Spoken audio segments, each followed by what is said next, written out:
喺呢一度就係昔日繁華嘅漁港同埋工業嘅重鎮，亦都係有天后宮、牛皮廠，亦都係有灰窯廠嘅遺址，集合咗好多嘅充滿藝術氣息同埋寧靜嘅社區。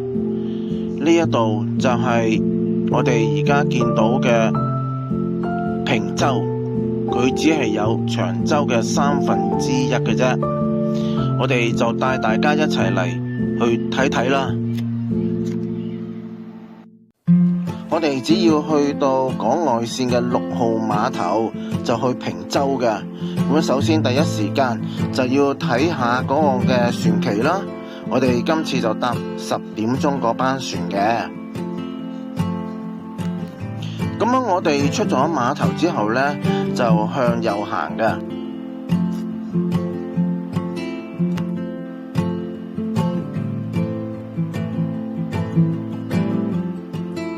好快脆，我哋就會見到有一個嘅寫住坪洲歡迎蒞臨咁嘅。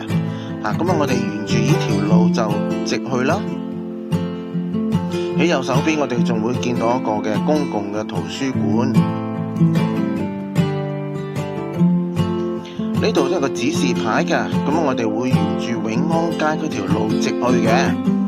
喺前邊就我哋會見到個天后宮啊。呢個天后宮呢，原來呢，喺清朝嘅乾隆57年嗰陣時已經係有噶啦。有時間可以入去裏面參觀下嘅。咁我哋沿住呢一條路呢，就向前行啦。呢個叫做家樂徑，兩邊呢都有好多一啲嘅食肆啦，同埋一啲嘅賣生果啊，同埋一啲賣個當地一啲嘅手信嘅地方嚟嘅。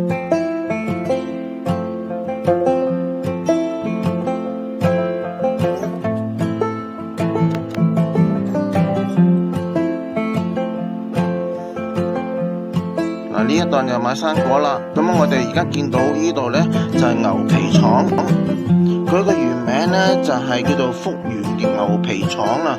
佢荒廢咗後呢，就經過活化呢，就變成而家滿布壁畫同埋創意裝置嘅秘密花園啦，亦都係而家嘅3級嘅歷史建築嚟嘅。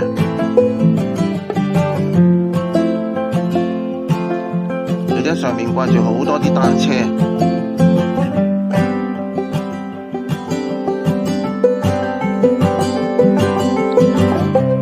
右手邊咧有一條小路咧，就入去裏面嘅。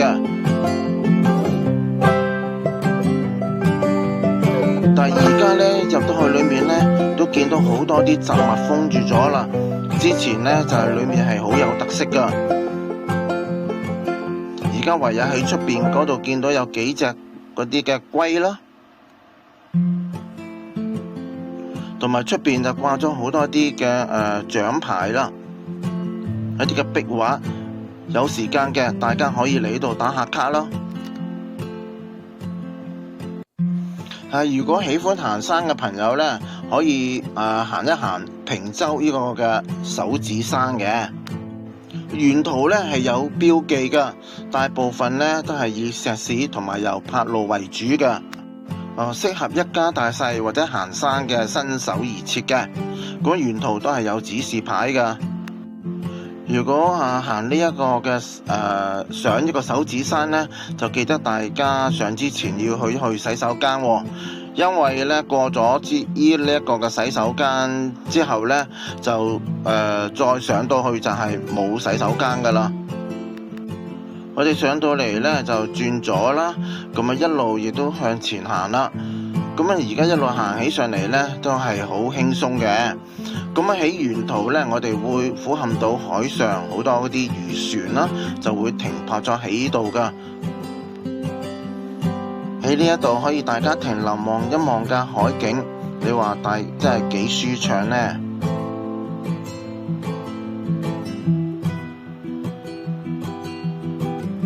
好啦，我哋而家沿住個指示牌呢，就上去手指山啦。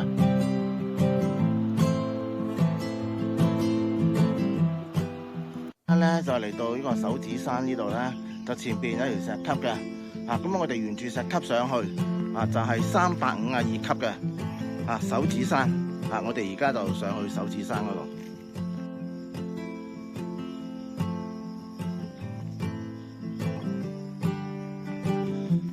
坪洲就最高就係呢一個山噶啦，就係手指山，352級嘅石級嘅，咁樣就上到頂咧就可以望到整個坪洲嗰個嘅風景噶。我哋沿住呢個石級上去，好啦，我哋上到嚟啦，呢個手指山嘅頂，352級嘅石級嘅。喺隔籬有個涼亭嘅，如果覺得攰嘅，可以欣賞下呢邊嘅風景，同埋喺涼亭嗰度休息下啦。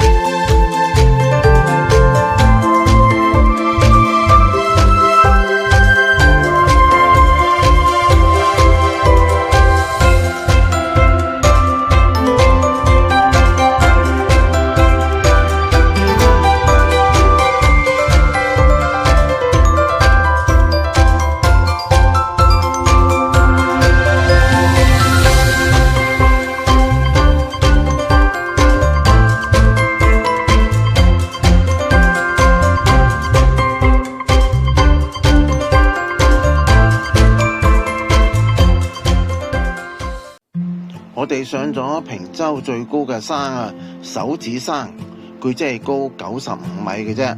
咁啊，亦都咧就係睇到整個南港島個嘅美景啦，同埋喺呢個嘅坪洲周邊嗰個嘅環境。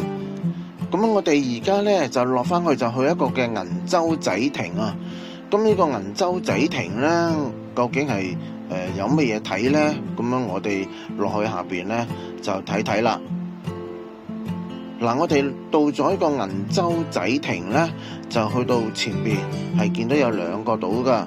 喺我哋正面呢個嘅咧就小交椅洲島，喺右手邊嗰個咧就係大嘅交椅洲島，就係呢2個島啦。好啦，最後咧我哋會去另外一個地方就叫做大利島。喺前邊咧見到有一條橋過去個小島嗰度咧，嗰個就係叫大利島啦。我哋都會經過嗰個平漁徑如果大家有時間嘅，可以上去睇睇咯。咁我哋沿住呢一條路咧，就一路行咧，就會經過嗰條橋嘅，嗰條橋嘅咧就會去到嗰個嘅大利島咁樣嘅。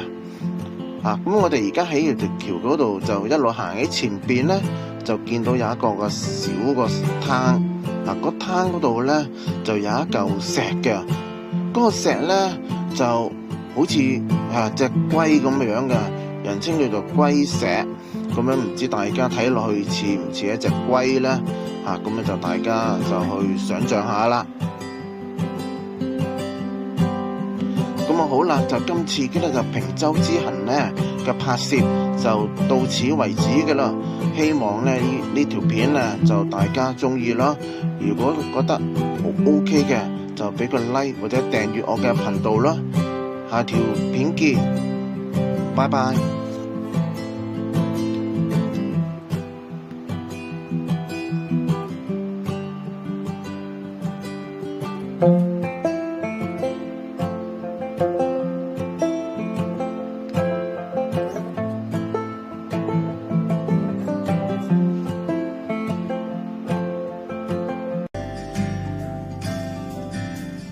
Call it